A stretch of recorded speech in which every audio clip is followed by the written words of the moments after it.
Hello everyone. Today we are in the company of a man who has been given the responsibility of supervising one of Ghana's biggest institutions. The last time I was with him, he tried shading my school because in his opinion there's only one university of Ghana. There's only one university in Ghana, those were his words, because any other university is or belongs to communities or belongs to certain areas in the country. Only one university belongs to this country, which is the University of Ghana. He is the director of sports at the University of Ghana, stepping into the shoes of the likes of the late Dr. Owusu Ansah, stepping into the shoes of the likes of Dr. Bello Bitugu. Now he has a mantle of supervising sports in this premier institution, and we went to have a conversation with him to have an understanding of his journey so far and what his vision is for sports in this very institution that has produced so many talented sportsmen and women in this country. Doc, how are you doing? I'm doing great. Thanks for your time. Thanks for having me. I was just recalling your decision to shade my school. I guess it's only a fact. I only stated a fact, not trying to shade. Just look at the names. University of Ghana. University of Education, Winneba. University of Education, University of Cape Coast. Cape Coast. Then Kwame Nkrumah. University of So Science it's and either a Technology. name of a person or a town. Now we have But the oldest university, Dr. Dombo University. that's the name of a person. My own place to CK Tedam. Yes. Yes, that's an uncle. Yeah. Yes, so that's his university. But when you say the University of Ghana, the only university is University of Ghana. So Ghana, we have only one university. Yeah, the rest and in other. I'm only stating, like I said, I'm But not shading. you see, as I mentioned to you the last time, the University of Competitive Choice is when you miss out on getting that university. That is when you decide to go, okay, because Ghana belongs to all of us, I can find myself. No, you know, in you that decided to name it Competitive Choice, but actually it's called Cape Coast. You have just decided to make the CC to be Competitive Choice. But here we are not trying to design them according to our meaning, but we're just stating as it is.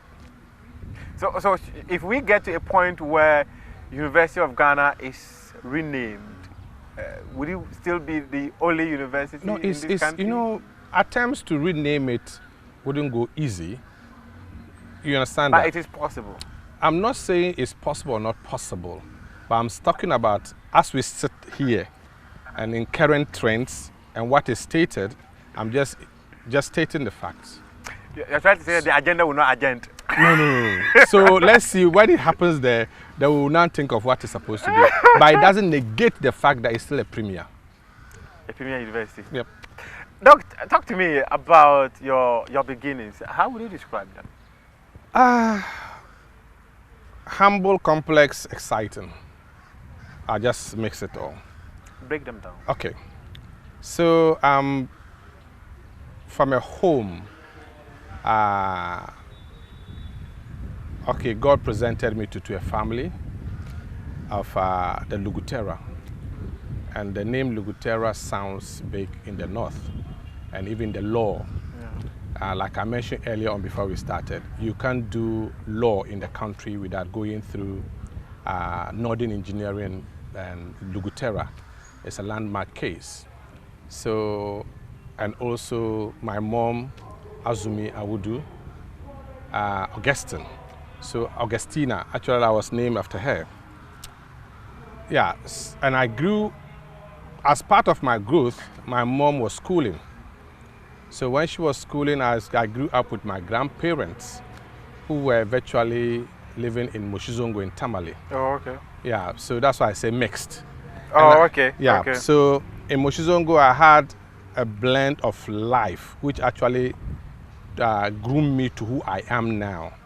Because in the typical home of the Luguterahs, it's a wall environment where you find it difficult to even step out. There were instances at home, at my old man's place, where before you go out, my senior brother will ask you to go through an exit to go out. In your own house? Yes, because it was a way of trying to, in those days, the training was trying to, like a regiment, sort of. Quite restrictive. Restrictive book and that thing. And we're defined by book. You were not defined by what you do and other things. So far as you do well in the classroom, you are good to go. If you do anything out of the classroom, you are not good to go. So it was like that. So I felt comfort. I just felt so much relaxed and more comfort when I was in Moshizongo, because that was a place where there were no walls, no boundaries. Any house could be your house. You could run from one community, one area to another area. And when you get there and they are eating, you can eat. You can join. So anybody by your house is a relative, whether he's coming from your hometown or not. And I can tell you, in those days, Moshizongo was an interesting place because it was mixed up of different people.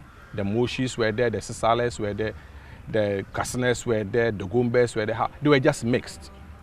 So I found myself there, and that was where I realized what I wanted to do, because I had a passion for sports.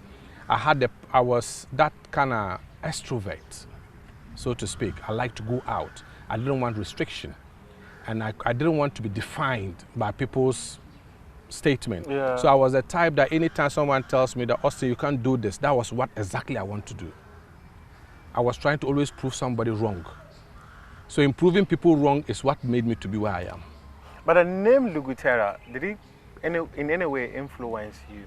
No, as growing up, no. Because there are some people. And interestingly, there were people at the time in Moshizongo who were finding it difficult to find out whether I actually belonged to that house. Because I was like different. My actions were different. And anytime I went home for vacation, and I spent most of the time, then I go back to my father's house. And anytime I go to my father's house, I was seen as a different person, because I couldn't fit in right. I was always agitated. Anytime I sat down small, something was no, get up and go. Like, I couldn't sit. And this is a place that you are restricted. And I'm coming from an area where you are not restricted. So once in a while, I'll jump over the wall, because the rest couldn't jump. I would jump over the wall, go and play. There was, apparently our house was just by the hospital, on the road to the hospital, where we had SDA in Tamale. If people know SDA, then the Dekpema Primary. So I'll run to go and play ball at the Dekpema Primary, then come back, pass through the wall again and jump and enter. The only thing that would betray me is that my body is dirty. So I'm sure you're passing through the gate, they will know where you went, or you couldn't use the gate. No, if you are going out to the gate, you either see my old man sitting there reading newspapers, or you see my senior most brother with his glasses. Yes, looking at you. And when he does this, it means that he has seen you. No, not even. You don't even dare to let him see you. The sight of him will tell you, pass a different route, or go back. Go back. So the only option was to go out, or the day he's not in the house at all, then you could pass the gate, go and do your thing and come back. Yeah, so that was me. And the likes of Bawa Fisheni, his brother, Alasan. So we grew up in the same environment. Oh, I see. So we see ourselves as brothers. So Bawa Fisheni, the president of Ghana Athletics. So if you meet them, they will tell you so much about me, because we grew up in the same environment, running up and down, doing whatever we could do. Were you also running with them? No, they were doing, because they became athletes. They were running and I was in the balls. Oh, okay. I started to play football. Yes. But so you are a disappointed footballer? Will I say so? I say so. I would say probably the flair wasn't there. Because at that time we had people who were far better. I got to play volleyball by mistake, because I started playing basketball. And how did you get into the volleyball? Yes. So I started playing basketball at secondary school. So whilst at basketball, it was like, basketball was like fun. Yeah. And interestingly, like, if you want to know of the school, ask Fentu, he will tell you the name of the school. You've started. I've started a fight. You've started. Yes. So the same school with him. Yeah? Yes, but I mean, when I was there, he wasn't around. Yeah, he was not there. Yes. So Canton Secondary School was a excitement place too, that we had. Most of the people were from the environs to move. Oh, okay. The nearest were coming from Bolga, Wa. But in Tamale, you were in Tamale, all of a Yes. sudden to Canton. Good. So I was there because my uncle at that time was working there. So I was taken to Canton because they thought that my uncle could tame me. Because he was a hardcore. You were the lion in the house they needed to tame. Not lion, but I was like outlawed. Yeah. I didn't respect boundaries. So they thought that he could tame me. So I was taken there. So it was there that I realized that I had these friends from Bolga who come with ball and we play. Because at that time, if you want to go and play football, there were big boys there. You want to do any game, they were the big guys. But when you go to play basketball, it was only selected people. It wasn't for the zongos, Yeah. so to speak. So that's how I started playing basketball. Playing basketball. I happened to appear on the volleyball court because at that time they were renovating the basketball court. Oh, okay. So I passed there, people were playing, I looked at it. And interestingly, I'm good at looking at things to do. So I looked at them playing, I said, well, I could play. So I entered, and because I already had coordination, I entered. The first thing I was interested was the spiking. I wasn't interested in receiving. Threw the ball and you Just threw the ball for me. So when I jumped, basketball rim is higher. Yeah. So when I jumped, I realized, oh, wow. This one you can fly above Oh, the net. the net was everywhere. So I hit, boom. So when I hit, the PE teacher, that said, no, you can't go anywhere again. Remain here. So I just remained and started playing. And at the time I was playing too, I was still small. I had grown-ups playing. Then after school, after basketball, then I took it up. And that's it. You mentioned something earlier about law students, right? When you're studying law, you definitely come across the Luguterah, Yeah. right? What is it all about? What happened? I guess it's a landmark case between Luguterah and Northern Engineering. Okay. Yes, and the law schools, the law students will say much about it. Yeah. I can't delve so much in it because I only have a knowledge. Anytime I meet student people from law, Yeah. you mention the name, the first thing is, hey, Luguterah in Northern Engineering. Yes, and my dad, I remember there are a lot of people who have come to him to understand the whole case. Was he a legal luminary? Yes, like I mentioned earlier before we started, he's among the early lawyers in the North. Yeah, he practiced law in Tamale. He had his chambers, Lugu chambers in Tamale, which is still there in Tamale. And he practiced both in Tamale and Accra, but he was predominantly in Tamale.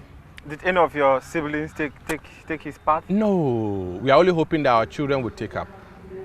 So we have. Despite his restrictive nature, you all chose to go separate ways? That's one thing too. He never restricted people. That was his desire, was to see most of us move into law.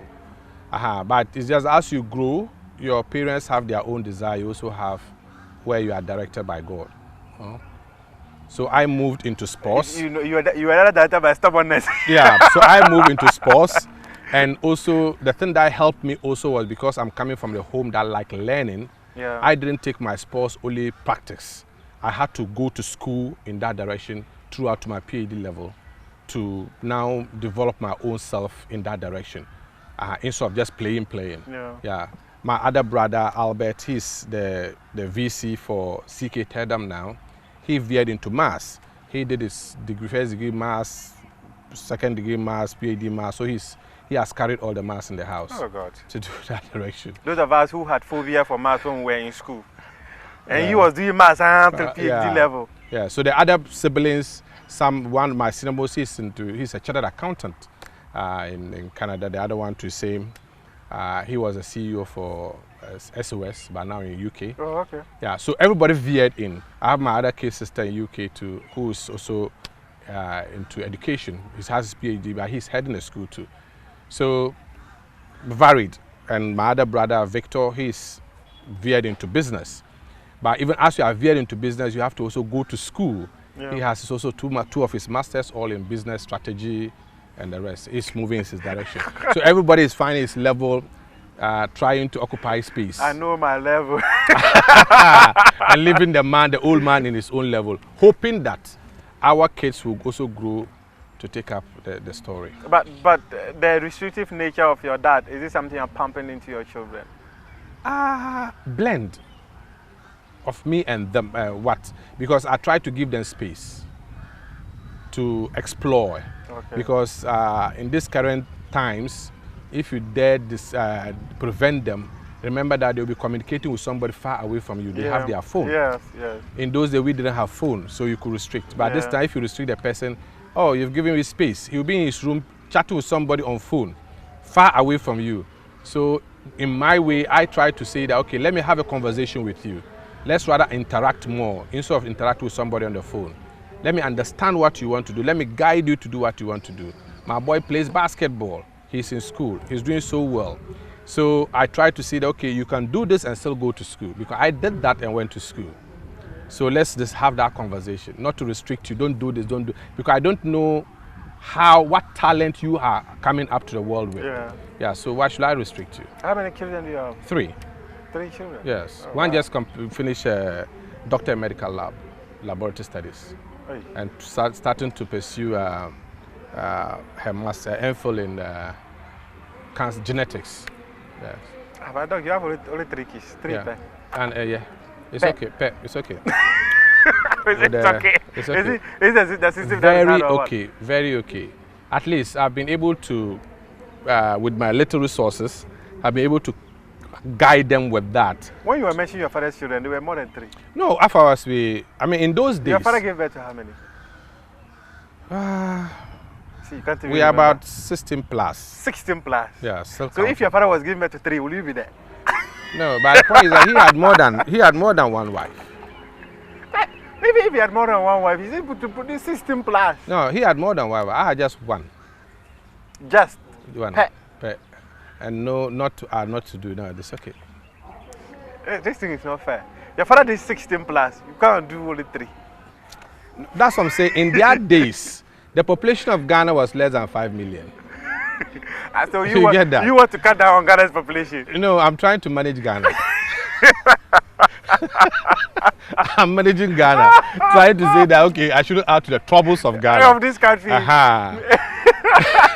Talk to me about the volleyball thing. You spoke about how going to the volleyball court because of the renovation of your basketball court, and that walked you into volleyball. How would you describe that journey? Interesting and exciting. And even as I moved into volleyball, I still didn't stop playing basketball. I was still playing basketball and volleyball. So I used basketball as a warm-up, as a place to train, to hit up, and go to play volleyball. Okay. So interestingly, when I was in Tamale training, that was my peak, where I was playing youth home. We had basketball court and volleyball court just by close to each other. Okay. So I go to basketball, warm up, play, do all my jumping, do all my shots, then move to volleyball. And sometimes I use the basketball as, hitting. I hit against the basketball. And imagine hitting against the basketball, you meet the volleyball, it becomes so light. Too light for so you. light, yes. Yeah, so that's where I started, and it was so exciting. You were so good at both? Good at both, but volleyball that was my strength. Yeah. And it took you to the top? Yeah, it took me to the top. For the university, I was playing both volleyball and basketball. For national programs, I was only in volleyball. Wow. And I'm sure that ushered you into the position because of your likeness for volleyball. It ushered you into leadership positions in volleyball. Yes. Yes. So currently the Vice President for Volleyball Association and the first President for Development Confederation of African Volleyball. First in Ghana. Hey, I'm speaking to a big man. Oh, no. Today I've met my destiny helper. Today I've met my destiny helper. Oh. Hey, dog. Oh. First, oh. Yeah. First. Yeah. First. It's not easy first to be first. Ghanaian, yeah. It's not easy to be first. That's a massive, massive achievement. Yeah. So tell me about the Volleyball Federation. What are the special things that you are doing in there? You know, the Volleyball Federation, just like any of the other federation, has its own challenges. Yeah. And the challenges is always on support. The issue of support. Support in the country games, or especially sports, has always been soccer, football. The rest of the other sports are hustling, trying to survive on footing. No matter how football is not limited to only the national teams. Yes, if it's limited, even that's what I'm saying. So let it also be limited to the rest of the other national teams. Because the federations are always surviving on the national teams. The rest of the other teams you work on from from all the regional levels are supposed to feed into the national teams. So the league matches you play, why are you playing them? To feed into the national team. The youth development, what are you doing? To get it to graduate into the national team. So everything is ending up at national team. Yeah. And who manage the national team? The federations. The federation. You get that? And that is where support is needed. The volleyball, many of that, I can only talk 4 months on my volleyball, that we don't have the support needed. At a point in time, we just needed about $10,000 to go for Olympic qualifiers. $10,000. Olympic qualifier, we didn't have. So our guys couldn't go. They train. At a point in time, even $5,000. And I can tell you currently, the Volleyball Association, most of the things they do is based on contributions. Board members have to always contribute, even to travel to Togo. And go and compete. And go and compete in the name of the country. And I can tell you for sure that we have to even contribute to buy for the national team. Tracksuit, jerseys, and the rest. So you are pumping your personal resources? Yes, so when it's like that, you see, we all having our own personal things to do. Yeah. We don't have that resource. So the little you have, if you end up using it and always contributing to the federation, I mean, even if it's full, it will run out. You at a point in time, you yourself, you start getting, depressed by these actions. Yeah. I was going through a bit of your biography, and you have been in physical education sector, teaching at the basic and all the way up to university for like 25 years plus. Yep. 25 years. That's what, 1999? No. So started teaching from 1991. 1991. That is 30 plus. That's the 33 years, isn't it? Yep. Doc, that's massive. Yeah. Tell me about the experience of that. Yeah, so that makes me to, because I said I moved into sports. Yeah. And I didn't move in, that's a passion. Like other people, so I moved into it thinking of my graduation. So every little step I was going was purposive. I knew where I was going. So I started teaching. So I went to University of Education, Winneba, to do actual physical education and English language. Can you imagine? When you were saying there's only one university in Ghana, now you went to the University of Education, Winneba. No, at that time, that was the only university that was doing sports, my interest. At the same time, I wanted to do English language. So I was thinking of the blend. So when I got to University of Education, Winneba, I did physical education and English language, which wasn't common. Many people were doing it in relating to, anytime you are doing physical education, people will do nutrition to add. People were doing special education to add. People were doing other things. But I was interested in English language. You get that? So I moved to a Palm Secondary School. Interesting to say that Captain Smart was in that school at that time. Oh, really? Yeah, so when I was at school, when I was teaching there, he was an SP. So Captain Smart was your student? Yeah, he was an SP at that time. He was a school prefect. Yeah.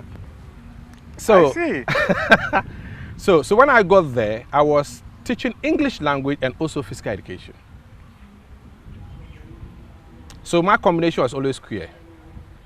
At the same time, I wanted to do passion and do what I was thinking of doing. You understand that? Yeah. Good. So what drove me out again, like I said, from childhood, I was always thinking of, anytime someone challenged me, I wanted to do something more. So I found myself in a Palm Secondary School where teachers at that time were looking down upon physical education teachers.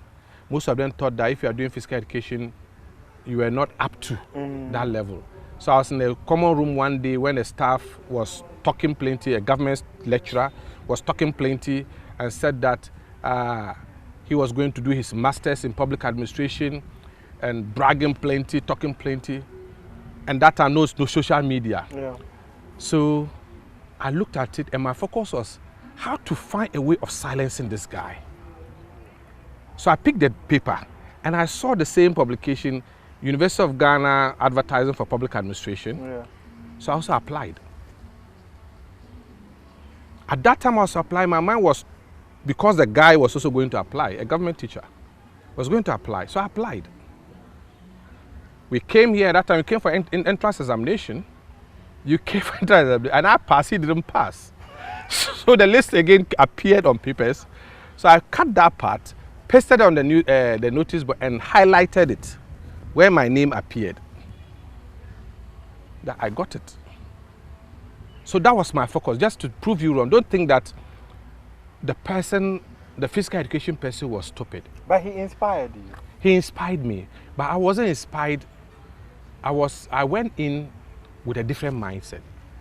But his inspiration was through the negative, but I turned positive. You get that? So that forced me to move to veer off bit to public administration. Got to Legon here, did my public administration, became the first again president for Public Administration Students Association. I'm the founding president. Then left. After that, my focus was still there. No, the sports is still hanging there. So I had to go back again to now do the masters again in sports. So I'll be in alignment. So to do my PhD is a combination of both. To do now public administration, but specialize in sports policy. This has brought me to a point where we're asking many questions. At this point, you mentioned about how people undermine physical education, right? It's been there for years. Has anything changed? No, I guess it's our antecedents. I would say so because if you look at the colonial settings, the physical education people were seen as wearing tracksuits and just running around with the children. You get that? So we grew up in that mindset. Let me greet my physical education teacher. In fact, let me start from primary. Mr. Idi, he was my physical education teacher in primary. Secondary school, in fact, JSS, it was Mr. Nkansa. And the secondary school, Mr. Avero Peter. Yes, I know Avero. You know Avero? Yes. Avero Peter was my physical education teacher in secondary. In fact, we nicknamed him cardiovascular endurance. Avero is a senior. Oh, okay. Yes. You know, so when you look at it from that direction, people all the time pick the humanities, the other things, and even the sciences. And even those in the sciences don't look at physical education as part of sciences, but physical education is actually part of allied sciences. If you look at it by its structure. Because the courses you go through, that is why you can say that you're calling your teacher cardiovascular. Cardiovascular endurance. Good. Because the thing he learns in this university is virtually the anatomy, physiology, biomechanics, and the things. Yeah. And these are things that we ignore, which other countries are doing. And we want to imitate them. If you look at the ancient Greek, I always mention in my talk, what made them grow was because they had a basic principle, which states that a healthy mind lives in a healthy body. Yes. Good. So all their direction was in that focus. And how do you get a healthy mind, a healthy body? Physical education. Physical education. But this is something that we frown upon. This is something that we look and think that, oh, nothing. And forgetting that if the same thing want to develop sports. Why is sports? The foundation of sports is physical education. If you don't have that foundation, you can't go ahead. Have we gotten it wrong in this country? No, our priorities are wrong. We want to copy, but we don't want to find out how they are making it. It's just like I see you, Muftar, okay, you are looking good, but I don't want to find out what came up before you got to this level of being good. I just want to get straight to your level. That's the mindset of Ghana. We want to see United States has done this. Yeah, we are quick to say, oh, United States, they are getting money in sports. So let's get money in sports. You come. But what foundation did they build to get to that level? We don't even have a sports policy. It's something that has been worked on. I'm part of those who worked on it. Oh, okay, sure. Yes, I'm part of those. And then Dr. Bello too. Yes. Yeah, and then yes. Dr. Enes Kranthe. Yes, myself, Dr. Bello, Enes Kranthe, and many others, the lawyer in the ministry, Yobo. Yeah. Yes, we're part of it. I was one of the few privileged people who were given a draft to read. Good. So you've done this. And it took us virtually almost a whole year to work on that. We finished working on it. Where is it? And I can tell you, because that's my area policy, and I can tell you what will prevent many people not from doing that. It's reason that it's a way out for them. Because policy is binding. Clear? Yeah. Manifestos are not binding. It's knee-jerk activities. Manifesto is binding to the party people. It's not binding to the country. So let's hammer on it. That's a place we can always hoover around. So they pretend, all of the politicians, they pretend as if they are developing sports. No, they are not developing sports. You just say they pretend. I'll say it clear, because if you are not pretending, for years and years now you are operating on sports, you still don't have the policy. Are you not pretending? And it's not that you don't know that the other countries are having policies. Nigeria has a policy. They finished just, I guess, 2018 thereabout. All the countries we are trying to emulate, they are having their policy. In fact, you go to UK, they have them policy in different forms. Yes, apart from the main policy, they have policy in sports business, policy in sports marketing. Yeah. They have policies. Yeah. And we yet want to see Premier League going, and we say, oh, we want to be like Manchester. We are sick. We want to be like other. How did they get there? You've not laid the foundation to be there. You are not committed. And every year we are just thinking of manifesto policy, a manifesto in sport. And journalists, you are part of it.